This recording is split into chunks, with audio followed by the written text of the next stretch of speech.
Hello friends, book insider पर आप सभी का स्वागत है।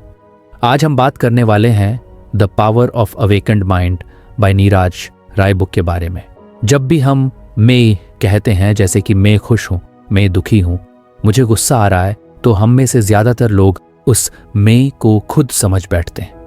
लेकिन क्या आपने कभी सोचा है कि ये मैं असल में है कौन? यही सवाल उठाते हैं नीरज राय अपनी किताब the power of awakened mind में, जहां वो ईगो को एक इल्यूजन यानी एक भ्रम कहते हैं। उनका कहना है कि ईगो कोई असली चीज नहीं है, बल्कि ये हमारे मन की एक मेंटल कंस्ट्रक्ट है, एक ऐसा आइडिया जो हमने खुद बनाया है और अब उसी में फंस कर रह गए हैं। जब एक बच्चा जन्म लेता है तो उसे अपने बारे में कोई धारणा नहीं होती।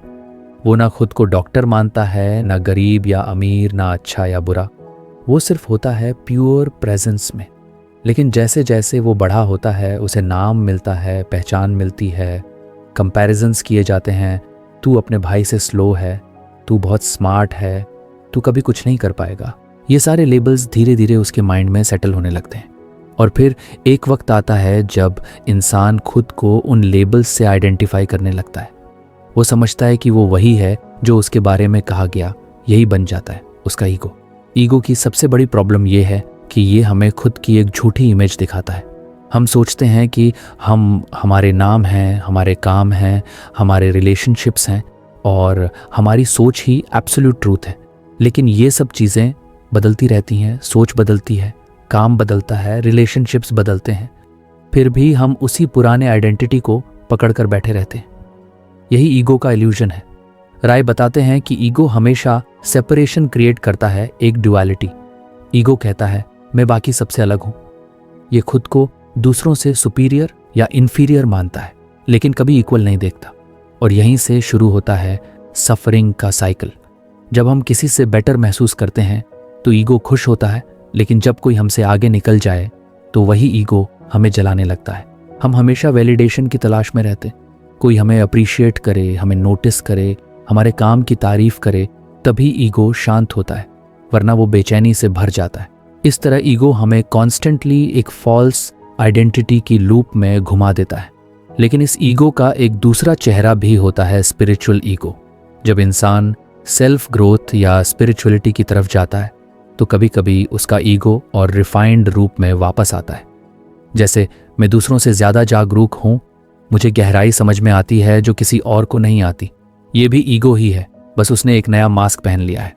राय इस बात पर जोर देते हैं कि जब तक हम ईगो को पूरी तरह ऑब्जर्व नहीं करते, तब तक वो किसी भी रूप में हमें पकड़ सकता है। अब सवाल आता है कि ईगो से बाहर कैसे निकला जाए। सबसे पहली बात ये समझनी होगी कि ईगो को मारने या हटाने की ज़रूरत नहीं है। ईगो को पहचानना और उसे ऑब्जर्वर की तरह देखना ही पहला स्टेप है। जब आप ध्यान से ऑब्जर्व करते हैं कि आपके अंदर कौन सी बात ईगो से आ रही है, जैसे गुस्सा, कंपैरिजन, इनसिक्योरिटी, फियर, तो धीरे धीरे उस इल्यूजन की पकड़ कमज़ोर होने लगती है। राय माइंडफुलनेस की प्रैक्टिस को बहुत ज़रूरी मानते हैं इस जर्नी में।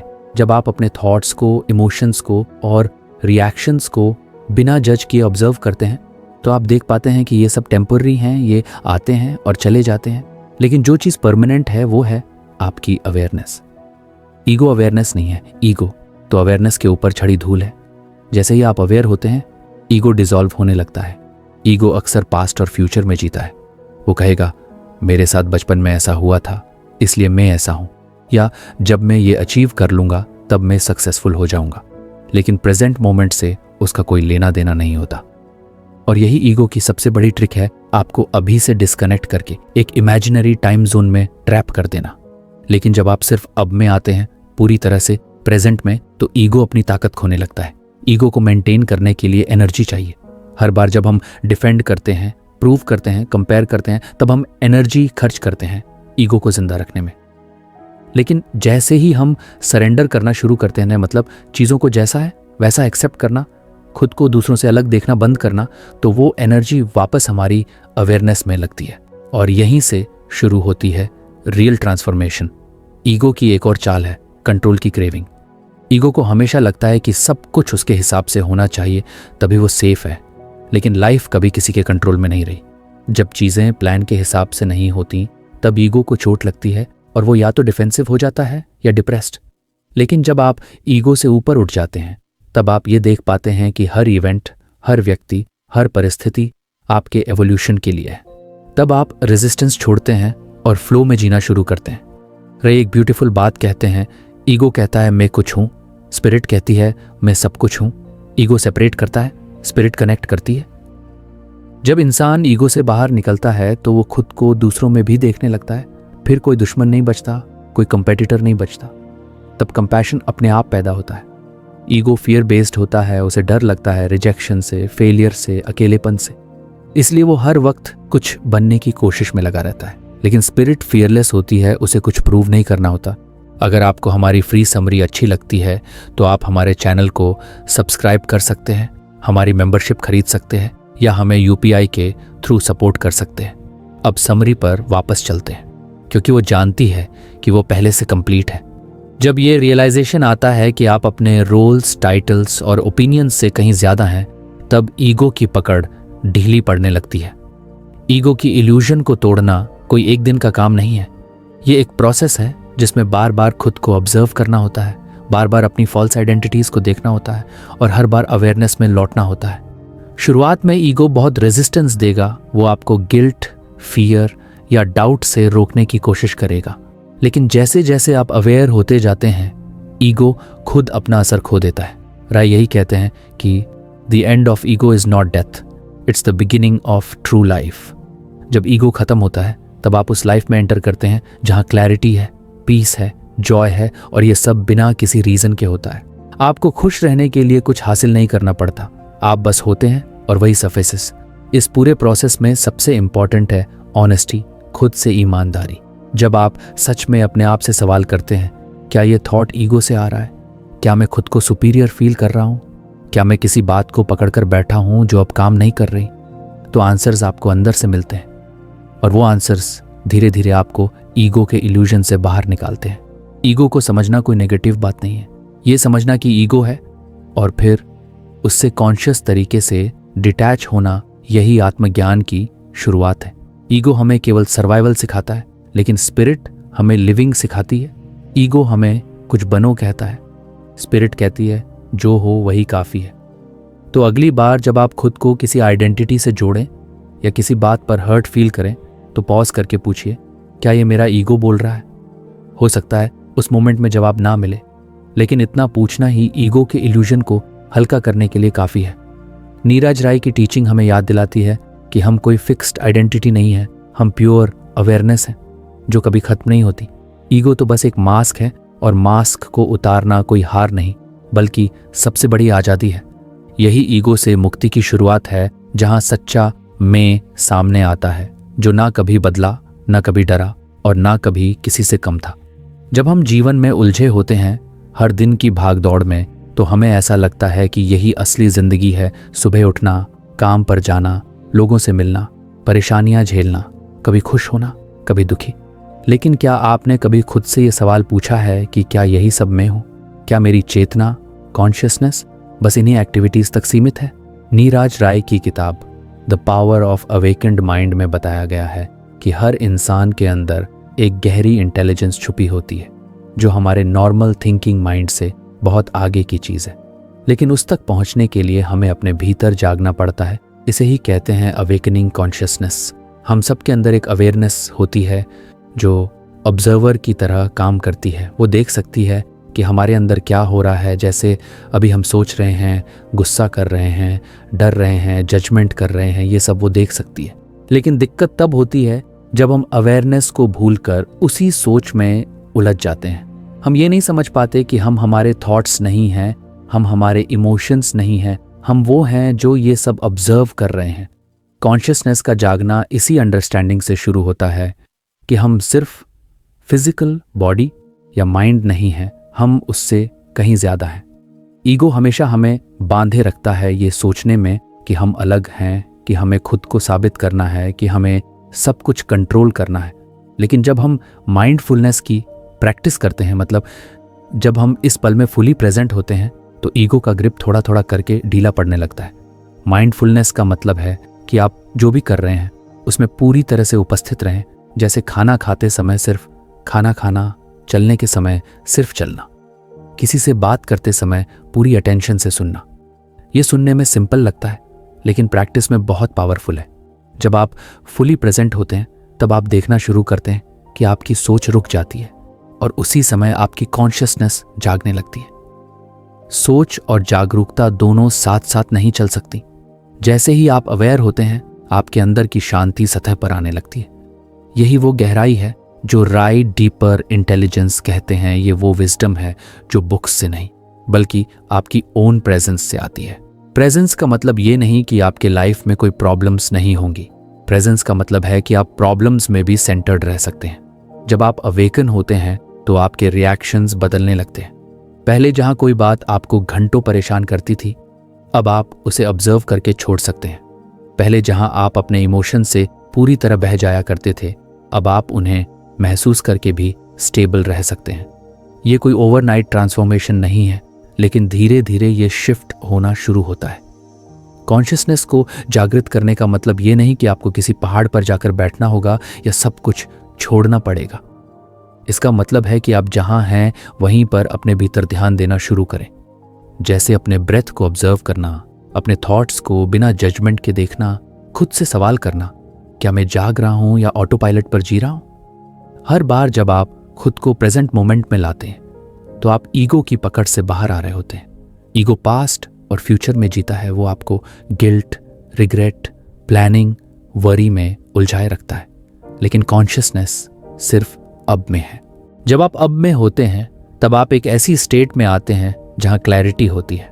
राय कहते हैं कि क्लैरिटी हमारी नेचुरल स्टेट है, बस ईगो ने उस पर धुंध बिछा रखी है। और जब वो धुंध हटती है तो हम खुद की रियल आवाज सुन पाते हैं, जो किसी और से नहीं, अपने अंदर से आती है। बहुत सारे लोग स्पिरिचुअलिटी को एस्केप का तरीका मानते हैं, जैसे कि जीवन की कठिनाइयों से भागने के लिए। लेकिन असली अवेकनिंग का मतलब होता है हर चीज को एज इट इज फेस करना, ना उससे डरना, ना उसे अवॉइड करना। ये वो साहस है जो अंदर से आता है जब आप अपने रियल सेल्फ से जुड़ जाते हैं। कॉन्शियसनेस की अवेकनिंग फियर से नहीं, ट्रस्ट से होती है। ट्रस्ट कि आप जो भी फेस कर रहे हैं वो आपके ग्रोथ का हिस्सा है। राय इस बात पर जोर देते हैं कि कॉन्शियसनेस कोई बाहरी चीज नहीं है जिसे आपको कहीं से हासिल करना है। ये तो आपके अंदर हमेशा से है, बस आप उससे डिस्कनेक्ट हो चुके हैं। और ये डिस्कनेक्ट ईगो की वजह से होता है, जो आपको बार बार आइडेंटिटी, सक्सेस, लेबल्स और परफॉर्मेंस की तरफ खींचता है। लेकिन जब आप मोमेंट बाय मोमेंट अवेयर होना शुरू करते हैं तब ये डिस्कनेक्ट धीरे धीरे खत्म होने लगता है। कॉन्शियस लिविंग का मतलब ये नहीं कि आप परफेक्ट बन जाते हैं। इसका मतलब है कि आप हर चीज को अवेयरनेस के साथ करते हैं, चाहे वो सिंपल सा काम हो जैसे पानी पीना या कोई बड़ा डिसीजन लेना। जब आप अवेयर होते हैं तो आपकी चॉइसेस ज्यादा अलाइंड होती हैं, न सिर्फ लॉजिक से बल्कि आपकी इनर विजडम से। फिर आपको दूसरों से वैलिडेशन की जरूरत नहीं होती, क्योंकि आप खुद के साथ कनेक्टेड होते हैं। अवेकनिंग का एक और ब्यूटीफुल एस्पेक्ट है कंपैशन। जब आप जागते हैं तो आप सिर्फ खुद को नहीं, दूसरों को भी एक अलग नजर से देखने लगते हैं। आप ये महसूस करने लगते हैं कि हर इंसान अपने अपने लेवल पर स्ट्रगल कर रहा है और कोई भी पूरी तरह से गलत नहीं है। इस अंडरस्टैंडिंग से जजमेंट की जगह एम्पैथी आने लगती है। फिर आप दूसरों को चेंज करने की कोशिश नहीं करते, बल्कि उन्हें समझने की कोशिश करते हैं। कॉन्शियसनेस की जर्नी में साइलेंस का बहुत बड़ा रोल है। हम अक्सर बातों, ओपिनियंस और नॉइज में इतने घिरे रहते हैं कि खुद की आवाज सुनना इम्पॉसिबल लगने लगता है। लेकिन जब आप खुद को थोड़े समय के लिए चुप कर लेते हैं, जैसे दिन में कुछ मिनट मोबाइल बंद करके बैठना या किसी पीसफुल जगह पर खुद से जुड़ना, तो उस साइलेंस में आपकी रियल एनर्जी जागती है। वो एनर्जी जो आपको हर बार सही डायरेक्शन दिखा सकती है। राय का कहना है कि हर बार जब आप प्रेजेंस में आते हैं तो आपकी वाइब्रेशन ऊपर उठती है। इसका मतलब ये नहीं कि आप दूसरों से बेटर हो जाते हैं, बल्कि आप खुद से ज्यादा कनेक्टेड हो जाते हैं। फिर डिसीजंस भी डर से नहीं, क्लैरिटी से होते हैं। रिलेशनशिप्स भी पॉजिटिवनेस से नहीं, अंडरस्टैंडिंग से चलते हैं। और जिंदगी भी स्ट्रगल से नहीं, फ्लो से आगे बढ़ती है। कॉन्शियसनेस की अवेकनिंग कोई डेस्टिनेशन नहीं है, ये एक ऑनगोइंग जर्नी है। इसका मतलब है कि हर दिन, हर पल आप चूज कर सकते हैं कि आप अनकॉन्शियस पैटर्न्स में फंसेंगे या जागरूक होकर जवाब देंगे।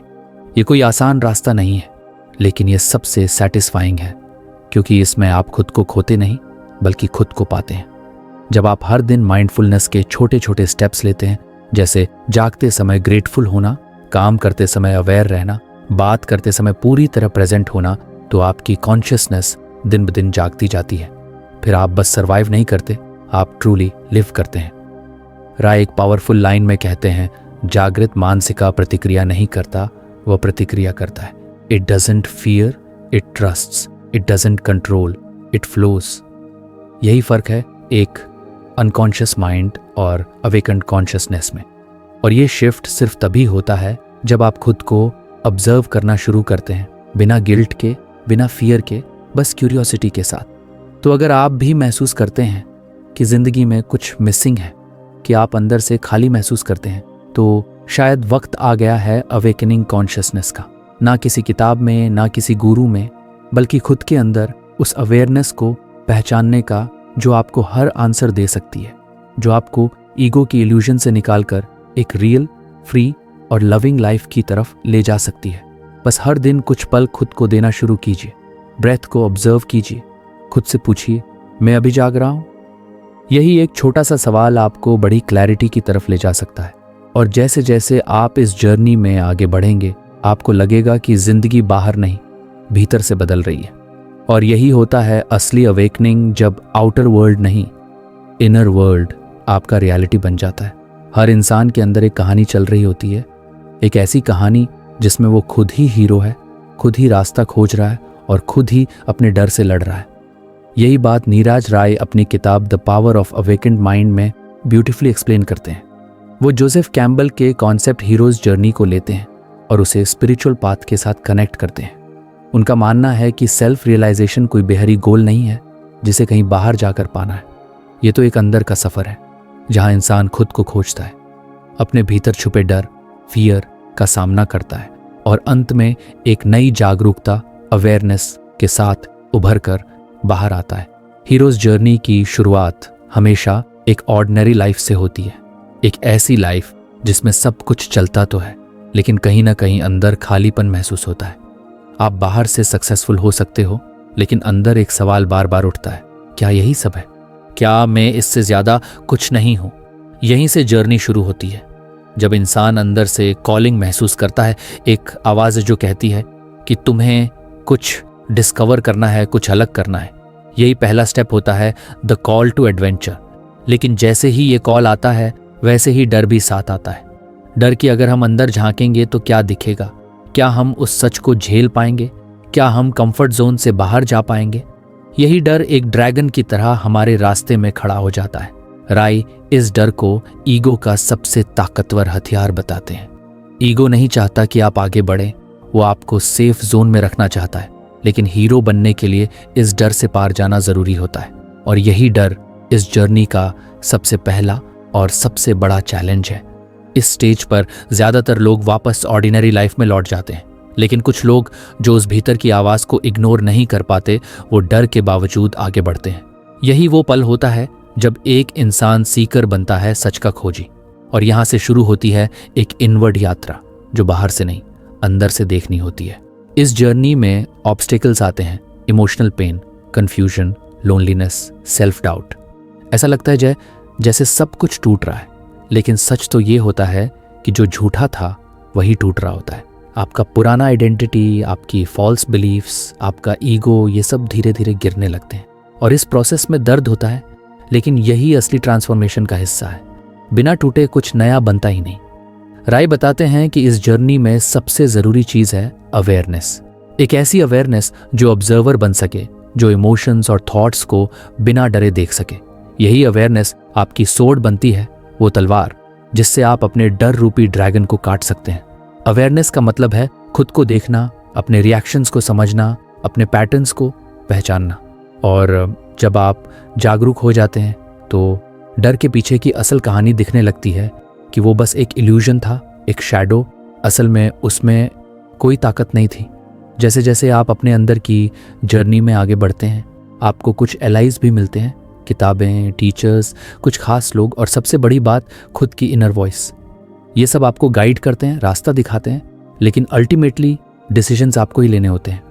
और हर डिसीजन आपको या तो ईगो की तरफ ले जाएगा या अवेकनिंग की तरफ। ये चॉइस हर मोमेंट में होती है, जब आप रिएक्शन देते हैं या रिस्पॉन्स, जब आप ब्लेम करते हैं या रिस्पॉन्सिबिलिटी लेते हैं, जब आप डरते हैं या ट्रस्ट करते हैं। हीरोज जर्नी में एक खास स्टेज आती है, द अबिस, यानी अंधेरे की घाटी। ये वो समय होता है जब सब कुछ खोया हुआ लगता है, न रास्ता दिखता है, न कोई मीनिंग। ये समय बहुत पेनफुल होता है क्योंकि यहाँ ईगो पूरी तरह टकरा रहा होता है रियलिटी से। लेकिन अगर आप इस अंधेरे में टिके रहे तो यहीं से सबसे ज्यादा ग्रोथ होती है। अंधेरे के पार ही लाइट है। यही वो जगह है जहां आप अपने सबसे गहरे फियर से मिलते हैं और यहीं पर आप उसे फेस करके डिसॉल्व कर देते हैं। जब आप इस एबिस से निकलते हैं तब आप एक नए इंसान बन चुके होते हैं। आपकी पुरानी आइडेंटिटी पीछे छूट चुकी होती है। अब आपके पास क्लैरिटी होती है, स्ट्रेंथ होती है और एक नई अवेयरनेस होती है। अब आप वही इंसान नहीं रहते जो जर्नी शुरू होने से पहले थे। आप इवॉल्व्ड होते हैं, पहले से ज्यादा ग्राउंडेड, पहले से ज्यादा कंपैशनेट और पहले से ज्यादा अवेयर। राय इस जर्नी को स्पिरिचुअल ट्रांसफॉर्मेशन का एसेंस मानते हैं। उनका कहना है कि हर इंसान को ये जर्नी करनी ही होती है, चाहे कॉन्शियसली या अनकॉन्शियसली। अगर आप खुद नहीं चुनते तो लाइफ आपको किसी पेन के जरिए उस रास्ते पर धकेल देती है। इसलिए अच्छा यही है कि आप खुद इस इनर कॉलिंग को सुने और फियर को पीछे छोड़कर उस रास्ते पर चले। इस जर्नी में सबसे ब्यूटीफुल बात यह होती है कि जब आप खुद की सच में खोज कर लेते हैं तो आप दूसरों को भी वैसे ही देखने लगते हैं। अब आपके अंदर जजमेंट की जगह अंडरस्टैंडिंग होती है, कंपैरिजन की जगह कंपैशन होता है। अब आप लोगों को उनके ईगो से नहीं, उनके एसेंस से कनेक्ट करते हैं। आप जानते हैं कि हर इंसान अपने अपने ड्रैगन से लड़ रहा है और हर कोई अपने ही जर्नी पर है। अवेकनिंग का मतलब होता है खुद की पूरी सच्चाई को एक्सेप्ट करना, ना कुछ छुपाना, ना कुछ प्रूव करना, बस जैसे हो वैसे ही खुद को फुली एम्ब्रेस करना। और ये तभी पॉसिबल होता है जब आप ईगो के डर को फेस करके पार निकल जाते हैं। फिर आप किसी चीज से डरते नहीं, क्योंकि आप जानते हैं कि जो कुछ भी है वो आपको मजबूत बनाने के लिए है, न कि तोड़ने के लिए। राय यही कहते हैं कि ये हीरोज जर्नी एक बार की बात नहीं होती, ये हर दिन चलती है। हर दिन एक नया चैलेंज आता है, हर दिन एक नया डर सामने आता है और हर दिन आपको अपनी अवेयरनेस की तलवार उठानी होती है। ये जर्नी हमेशा चलती रहती है और हर बार आप और ज्यादा स्ट्रांग और ज्यादा रियल बनते जाते हैं। इस जर्नी का कोई बाहरी मेडल नहीं होता, लेकिन इसका इनर रिवॉर्ड सबसे बड़ा होता है पीस, क्लैरिटी, लव और फ्रीडम। जब आप खुद को जान लेते हैं तो आप सबको समझने लगते हैं और तब आपका जीवन सिर्फ एक सर्वाइवल का खेल नहीं रह जाता, बल्कि एक कॉन्शियस क्रिएशन बन जाता है। तो अगर आप महसूस करते हैं कि आपकी लाइफ में कुछ मिसिंग है, कि आप कुछ ढूंढ रहे हैं जिसे नाम नहीं दे पा रहे, तो समझ लीजिए कि वो आपकी इनर जर्नी का कॉल है। और उस जर्नी पर चलना डरावना जरूर हो सकता है, लेकिन वो आपको उस जगह ले जाएगा जहां असली फुलफिलमेंट है। नीरज राय की टीचिंग यही बताती है कि सेल्फ रियलाइजेशन कोई लग्जरी नहीं है, ये एक नेसेसिटी है। और हर इंसान अपने भीतर के हीरो को जगा सकता है, बस उसे अपने डर से पार जाना होगा और अपनी अवेयरनेस को हथियार बनाना होगा। यही वो जर्नी है जो हर किसी को करनी चाहिए, क्योंकि इसके अंत में आप खुद से मिलते हैं और खुद से मिलना ही सबसे बड़ा लिबरेशन है। हम सबकी जिंदगी में ऐसे बहुत सारे पल आते हैं जहां हमें किसी चीज पर तुरंत रिएक्शन देना होता है, जैसे किसी का बुरा बोल देना, ट्रैफिक में गाड़ी कट मार देना, कोई आलोचना कर दे तो तमतमा जाना, या फिर छोटी सी बात पर गुस्से से भर जाना। ये सब रिएक्शंस हमारे अंदर से अपने आप निकलते हैं, जैसे कोई बटन दबा दे और हमारे अंदर से एक ऑटोमेटेड रिस्पॉन्स बाहर आ जाए। लेकिन क्या आपने कभी रुककर सोचा है कि ये जो रिएक्शन है, क्या वो सच में जरूरी था? क्या उसमें जागरूकता थी? क्या वो आपने कॉन्शियस किया या बस आदत में बह गए? नीरज राय अपनी किताब the power of awakened mind में इसी चीज को बहुत खूबसूरती से समझाते हैं। उनका कहना है कि ह्यूमन एवोल्यूशन का सबसे बड़ा स्टेप यही है जब इंसान रिएक्शन से रिस्पॉन्स की ओर शिफ्ट करता है, यानी एक ऐसी स्थिति जहां आप किसी सिचुएशन पर बिना सोचे समझे रिएक्ट नहीं करते, बल्कि जागरूक होकर रिस्पॉन्स देते हैं। ये सुनने में भले छोटा लगे, लेकिन असल में ये ट्रांसफॉर्मेशन की जड़ है। रिएक्शन एक ऐसी आदत है जो सबकॉन्शियस माइंड में बैठ चुकी होती है। जैसे जब कोई हमें अपशब्द कहता है तो बिना सोचे हम भी पलटकर कुछ बोल देते हैं। जब कोई बात हमारे ईगो को चुभती है तो हम तुरंत डिफेंस में आ जाते हैं। रिएक्शन फास्ट होता है, ऑटोमेटिक होता है और अक्सर रिग्रेट लेकर आता है, लेकिन रिस्पॉन्स धीरे आता है, अवेयरनेस के साथ आता है और अक्सर हीलिंग लेकर आता है। रिएक्शन फियर से पैदा होता है, ईगो की इनसिक्योरिटी से। रिस्पॉन्स क्लैरिटी से पैदा होता है, अवेयरनेस की शक्ति से। रिएक्शन आपको सिचुएशन का गुलाम बनाता है, जबकि रिस्पॉन्स आपको मास्टर बना देता है। रिएक्शन में आप अपनी पावर खो देते हैं और रिस्पॉन्स में आप अपनी इनर पावर से जुड़ते हैं। राय बताते हैं कि इस शिफ्ट के लिए सबसे पहला स्टेप है पॉज करना। जब भी कोई ट्रिगरिंग सिचुएशन आती है तो सबसे ज़रूरी है कुछ सेकंड्स रुक जाना। यही पॉज वो सीक्रेट स्पेस है जहां रिएक्शन और रिस्पॉन्स के बीच का फ़र्क पैदा होता है। और इस पॉज को और मजबूत करने का तरीका है ब्रेथ ऑब्जर्वेशन। सांस को ऑब्जर्व करना एक बहुत ही सिंपल लेकिन ट्रांसफॉर्मेटिव प्रैक्टिस है। जब आप किसी भी स्ट्रेसफुल मोमेंट में अपनी सांस पर ध्यान देना शुरू करते हैं, जैसे कि इनहेल और एक्सहेल को कॉन्शियसली महसूस करना, तो आपकी बॉडी और माइंड दोनों शांत होने लगते हैं। ब्रेथ एक ब्रिज की तरह है जो आपको माइंड से अवेयरनेस की तरफ ले जाती है। यह आपके नर्वस सिस्टम को काल्म करती है और आपको ग्राउंडेड करती है। और इसी ग्राउंडेड स्टेट में आप उस रिएक्शन को देख सकते हैं जो आपके अंदर उठ रहा था, लेकिन अब आप उसे एक्सप्रेस नहीं करते, बस ऑब्जर्व करते हैं। जैसे जैसे आप ब्रेथ अवेयरनेस की प्रैक्टिस करते हैं, वैसे वैसे आपके अंदर स्पेस बनता है। कैसे स्पेस बनता है? एक ऐसा स्पेस जहां आप अपनी इमोशंस, थॉट्स और रिएक्शंस को क्लियरली देख सकते हैं। और यही स्पेस आपको फ्रीडम देता है चूज करने की कि आपको उस मोमेंट में कैसा जवाब देना है। अब आप रोबोट नहीं रहे जो किसी ट्रिगर पर फौरन रिएक्ट करें, बल्कि आप एक कॉन्शियस बीइंग बन चुके हैं जो चुन सकता है साइलेंस, पेशेंस, कंपैशन या क्लैरिटी। इस जर्नी में सबसे ज़रूरी चीज़ है प्रैक्टिस। रिएक्शन से रिस्पॉन्स में शिफ्ट कोई एक दिन में नहीं होता। ये एक हैबिट है जो ध्यान और अवेयरनेस के साथ डेवलप होती है। शुरुआत में आप शायद पॉज नहीं कर पाएंगे या रिएक्शन देकर बाद में पछताएंगे, लेकिन यही अवेयरनेस की शुरुआत है। जितनी बार आप अपनी गलती को कॉन्शियस देखेंगे, उतनी बार अगली बार बेहतर करने की संभावना बढ़ेगी। रे इस प्रैक्टिस को डे टू डे लाइफ में इंटीग्रेट करने की सलाह देते हैं। जैसे जब आप किसी स्ट्रेसफुल ईमेल पढ़ें, उसे तुरंत रिप्लाई करने से पहले 3 गहरी सांस लें। जब कोई आपको गुस्सा दिलाए तो जवाब देने से पहले थोड़ी देर अपने दिल की धड़कन सुनें। जब आपको लगे कि आप कंट्रोल खोने वाले हैं तो कुछ मोमेंट्स के लिए आंखें बंद करके अपने शरीर को महसूस करें। ये सब छोटी छोटी प्रैक्टिसेस आपकी अवेयरनेस को दिन ब दिन शार्प बनाती हैं। जब आप रिएक्शन की जगह रिस्पॉन्स देना शुरू करते हैं तो आपके रिलेशनशिप्स बदलने लगते हैं। अब आप दूसरों की बातों को पर्सनल नहीं लेते, आप क्रिटिसाइज होने पर कोलैप्स नहीं होते, आप गुस्से में बहकर ऐसा कुछ नहीं कह देते जो बाद में पछताना पड़े। आप अपने इमोशंस के मालिक बन जाते हैं। और यही वो मैच्योरिटी है जो किसी थेरेपी से नहीं बल्कि कॉन्शियस लिविंग से आती है। रिएक्शन से रिस्पॉन्स में जाने का एक और बेनिफिट ये होता है कि आप अपने अंदर के पैटर्न्स को पहचानना शुरू करते हैं। आपको दिखने लगता है कि आपको किस टाइप की बात सबसे ज़्यादा ट्रिगर करती है, रिजेक्शन, क्रिटिसिज्म, डिसरिस्पेक्ट या हेल्पलेसनेस। और फिर आप ये समझ पाते हैं कि इन रिएक्शंस के पीछे कौन से बिलीफ सिस्टम्स या पास्ट वुंड्स छुपे हैं। यही सेल्फ अवेयरनेस का गेटवे है। राय कहते हैं कि ये शिफ्ट सिर्फ बाहरी व्यवहार में नहीं बल्कि इनर स्टेट में भी बदलाव लाता है। अब आप पीस में रहना शुरू करते हैं। आपकी एनर्जी लीक नहीं होती छोटे छोटे कॉन्फ्लिक्ट्स में। आपकी बॉडी में स्ट्रेस कम होता है और माइंड में क्लैरिटी बढ़ती है।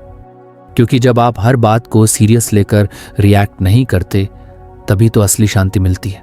रिस्पॉन्स देने का मतलब ये नहीं कि आप सब सह लीजिए या किसी की गलत बात को भी एक्सेप्ट कर लीजिए। इसका मतलब ये है कि आप बिना अंदर से डिस्टर्ब्ड हुए सिचुएशन को हैंडल करें। रिस्पॉन्स में विजडम होती है कि कब चुप रहना है, कब बोलना है और कैसे बोलना है। रिस्पॉन्स में डिग्निटी होती है जिसमें आप दूसरों को नीचा नहीं दिखाते लेकिन अपनी बाउंड्रीज भी बनाए रखते हैं। राय इस बात को भी एम्फसाइज करते हैं कि रिस्पॉन्स का रियल रूट है सेल्फ अवेयरनेस और सेल्फ लव। जब आप अपने इमोशंस को वैलिडेट करते हैं, उन्हें स्पेस देते हैं, तब आप उन्हें दूसरों पर प्रोजेक्ट नहीं करते। जब आप अपने भीतर की कंपैशन से जुड़ते हैं, तब आप दूसरों की इग्नोरेंस या पेन को समझ पाते हैं और अननेसेसरीली हर्ट नहीं होते।